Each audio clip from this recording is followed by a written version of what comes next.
Que devient un homme lorsqu'il a tout perdu, son pays, sa famille et même ses repères?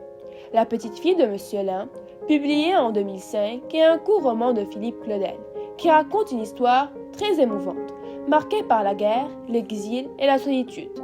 Dès les premières pages, le lecteur est touché par l'atmosphère triste mais pleine d'humanité qui se dégage du récit.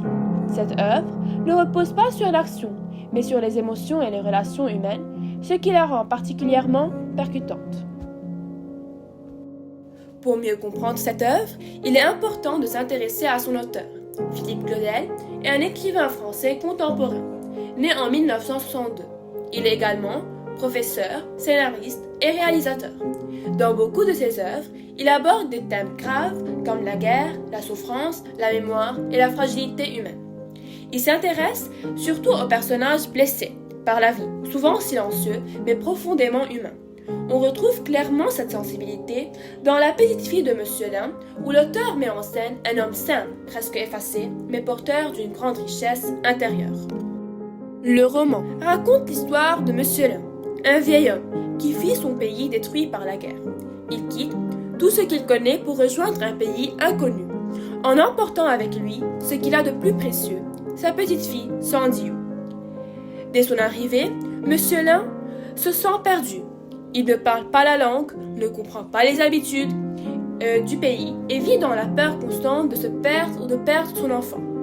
Il passe ses journées à s'occuper d'elle avec une immense tendresse, ce qui lui permet de tenir malgré la douleur et la solitude. Un jour, lors de ses rares sorties, il rencontre Monsieur Barque, un homme du pays, lui aussi marqué par la vie et par la guerre. Bien qu'ils ne parlent pas la même langue, une amitié sincère se crée entre eux.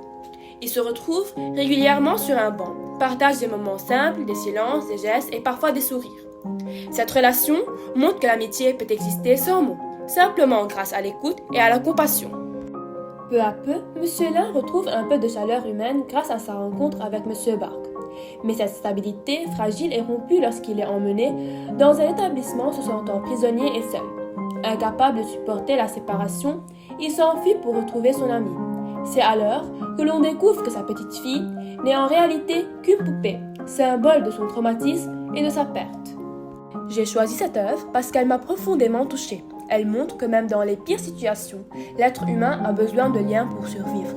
L'amitié entre Monsieur Lin et Monsieur Barque est simple mais très forte et elle dépasse les barrières de la langue et de la culture.